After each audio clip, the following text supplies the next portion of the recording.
Hello friends, welcome to Topper Junction. दोस्तों, बात करेंगे राजस्थान फ्लैगशिप योजनाओं पर महत्वपूर्ण एमसीक्यूज। मतलब अपन ने बात करी थी एक बार राजस्थान फ्लैगशिप योजनाओं के बारे में, और आज बात करेंगे उनके बारे में जितने भी एमसीक्यूज बनते हैं उसका पार्ट वन, जो कि आने वाले एग्जाम जैसे कि सेकंड ग्रेड का एग्जाम हो गया, सीईटी हो गया, उन सबके लिए क्या है, बहुत ज़्यादा महत्वपूर्ण रहने वाला है। दोस्तों, ये क्वेश्चन ऐसे हैं जिनमें जो एमसीक्यूज लिए हैं अपन ने, वो हालांकि पिछले कुछ एग्जाम्स में पूछे गए हैं, और आपने खुद ने देखा होगा कि राजस्थान की जितनी भी एग्जाम्स होती हैं, हर एग्जाम के अंदर एक ना एक क्वेश्चन तो यहाँ से पूछा जाता है। तो क्यों ना अपन योजनाओं के बारे में पढ़ने के बाद में उनके एमसीक्यूज भी सोल्व करें। तो स्टार्ट करते हैं अपन आज का सेशन।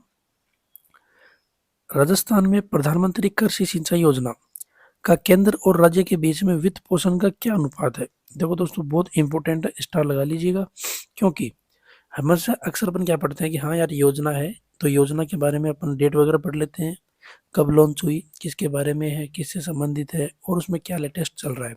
ठीक है, तो यहाँ पे इस तरीके से भी क्वेश्चन पूछा जा सकता है कि केंद्र और राज्य सरकार के बीच में जो वित्त पोषण है उसका अनुपात क्या है? 20:80, 40:60, 50:50, या फिर 60:40।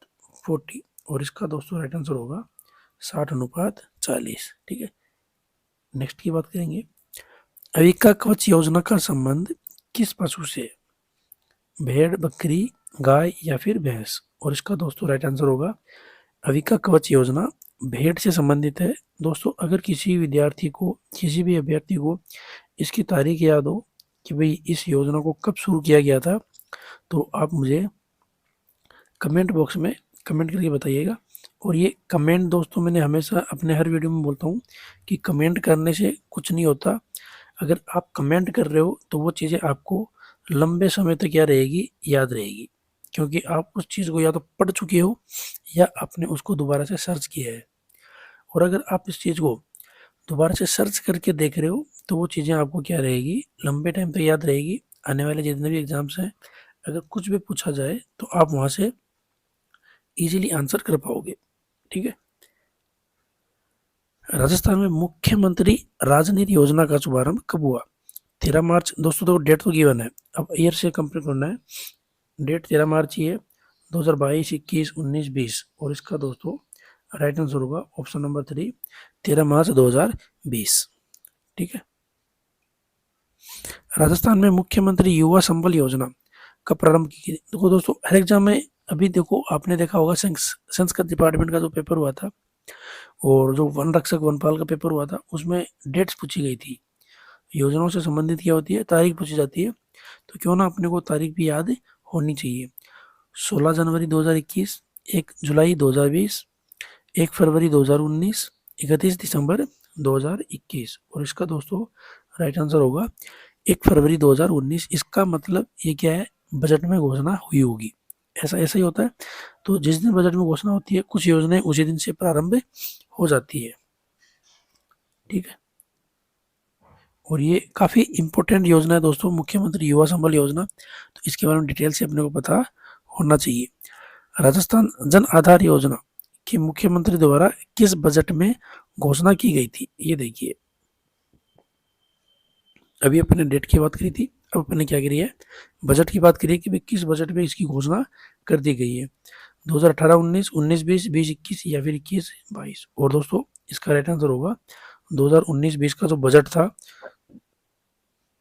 उस बजट में राजस्थान जन आधार योजना के बारे में घोषणा हुई थी। मुख्यमंत्री युवा संबल योजना 2021 के संबंध में निम्नलिखित से इन पे विचार कीजिए। ठीक है, तो देखो दोस्तों, पेपर को एक लेवल का एक टिप, मतलब ऐसा हो सकता है कि पेपर को कितना हार्ड बनाए, कि भाई पेपर को कठिन बनाने के और क्या तरीके हो सकते हैं, क्वेश्चंस को और तरीका लेंदी बना दो, इस तरीके से क्वेश्चन पूछे जाते हैं। आपने देखा होगा फर्स्ट ग्रेड के एग्जाम में पूछे गए थे, आरएस लेवल के एग्जाम में भी इस तरीके से क्वेश्चन पूछे जाते हैं। अब योजनाओं से संबंधित दोस्तों इतने इजी क्वेश्चन बनते हैं, तो हो सकता है एग्जामिनर आपको घुमाने की कोशिश करे कि यार पता नहीं स्टूडेंट ने, देखो योजनाएं हर स्टूडेंट पढ़ लेता है, तो उसमें और क्या क्या इम्प्लीमेंट कर सकता है वो, तो उसके बारे में वो इस तरीके से क्वेश्चन बनाएगा। तो यहाँ बात हो रही है मुख्यमंत्री युवा संबल योजना 2021 के बारे में और इनके ऊपर कथनों पर विचार कीजिए। तो पहला है, प्रार्थी राजस्थान का मूल निवासी हो और आवेदन की तिथि से पूर्व स्थानीय रोजगार कार्यालय में पंजीकृत हो। सही बात है दोस्तों, ये युवा संबल योजना के तहत एक परिवार के केवल एक ही व्यक्ति को बेरोजगारी भत्ता दे होगा, तो ये दूसरा गलत है। तो इसका मतलब केवल पहला सही है। ठीक है, राइट आंसर कौन सा होगा दोस्तों? केवल पहला। राजस्थान की मुख्यमंत्री एकल नारी सम्मान पेंशन योजना के तहत विधवाओं, तलाकशुदा, परित्यक्ता महिलाओं को जिनकी आयु 55 वर्ष से 60 वर्ष के बीच में है, उनको कितने रुपए प्रति माह की पेंशन प्रदान की जा रही है? ठीक है, 700 रुपये, 750, 1000 या फिर 1200। ओके, और दोस्तों इसका राइट आंसर होगा ऑप्शन नंबर 2, 750 रुपये। ठीक है, राजस्थान उड़ान योजना से संबंधित है दोस्तों, बहुत इंपॉर्टेंट है, स्टार लगा लीजिएगा। ये उड़ान योजना ये किससे संबंधित है? अगर किसी स्टूडेंट को इसकी डेट याद हो तो कृपया मुझे कमेंट बॉक्स में कमेंट करके बताइएगा। गरीब बच्चों के लिए निःशुल्क शिक्षा, सैनिटरी नैपकिन के निःशुल्क वितरण, 60 से ऊपर आयु वालों को निःशुल्क घूमना, गरीबों के लिए निःशुल्क आवास योजना। और दोस्तों इसका राइट आंसर होगा ऑप्शन नंबर 2, सैनिटरी नैपकिन के निःशुल्क वितरण से रिलेटेड है ये राजस्थान उड़ान योजना। मुख्यमंत्री राजश्री योजना के तहत कुल कितना अनुदान दिया गया है? 25,000, 40, 50 या फिर 75? और दोस्तों इसका राइट आंसर होगा ऑप्शन नंबर 3, 50,000 रुपये का। ठीक है, राजस्थान में इंदिरा महिला शक्ति निधि योजना कब प्रारंभ हुई थी? 10 फरवरी 2020, 18 दिसंबर 2019, 2 मई 2021 या फिर 7 अगस्त 2020? दोस्तों सोच रहे होंगे कि भाई ये डेट वगैरह कैसे याद रखें, तो सभी को एक सेपरेट पेज पे डेट के हिसाब से याद करना है, ईयर के हिसाब से याद कर लेना कि भाई 2019 में कौन सी योजना स्टार्ट हुई थी, फिर ये कॉलम बनाना है।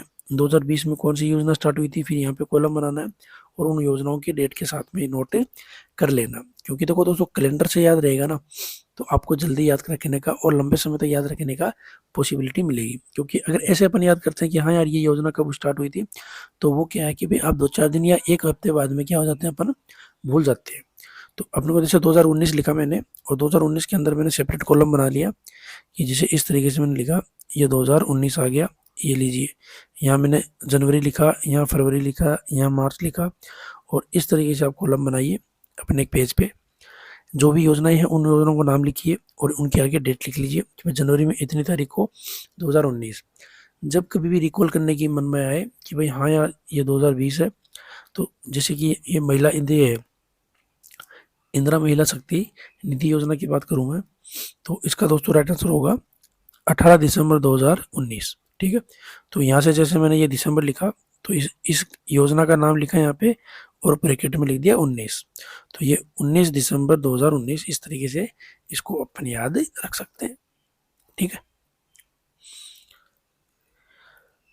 मुख्यमंत्री चिरंजी स्वास्थ्य बीमा योजना को आरंभ कब किया गया था? ये दोस्तों वनपाल में पूछा गया था अभी हाल ही में, और फर्स्ट ग्रेड के एग्जाम में भी इसके बारे में अलग अलग तरीके से क्वेश्चन से पूछे जा रहे हैं। जो बीमा की राशि थी उसको बढ़ा के 5 लाख से कितना कर दिया दोस्तों, 10 लाख कर दिया। तो ये कब से हुआ, ये क्यों हो रहा है, ये क्या चल रहा है, तो इसके बारे में भी अपने को पता होना चाहिए। ठीक है, और इसका दोस्तों राइट आंसर होगा 1 मई 2021। ठीक है, वनपाल वनरक्षक में पूछा गया था, हो सकता है आरपीएससी के सेकेंड ग्रेड में पूछा जाए, कुछ और पूछा जाए, जरूरी नहीं है डेट ही पूछी जाए, कुछ और भी पूछ सकते हैं। और दोस्तों एक चीज़ इंपॉर्टेंट मैं यहाँ बताना चाहूँगा आपको कि योजनाओं से रिलेटेड क्वेश्चंस बहुत सारे आते हैं, बहुत सारे बनते हैं, लेकिन महत्वपूर्ण या इम्पोर्टेंट वही होगी जो लेटेस्ट आपको न्यूज़ में आपने देखा होगा, उसके बारे में ज़रूर पढ़िएगा।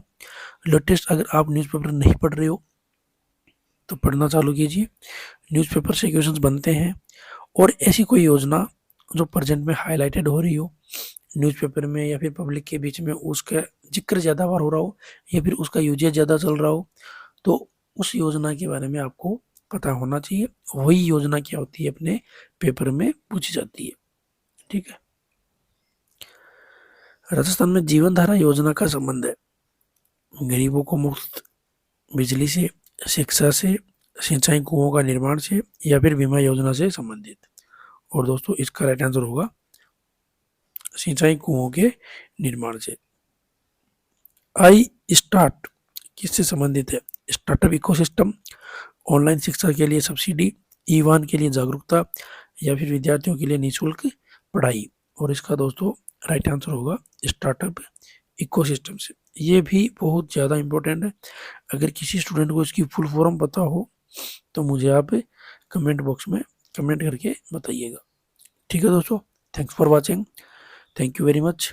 और पार्ट 2 में दोस्तों इसी तरीके से कुछ और इम्पोर्टेंट क्वेश्चंस की बात करेंगे अपन योजनाओं को लेकर। तब तक के लिए थैंक यू, धन्यवाद।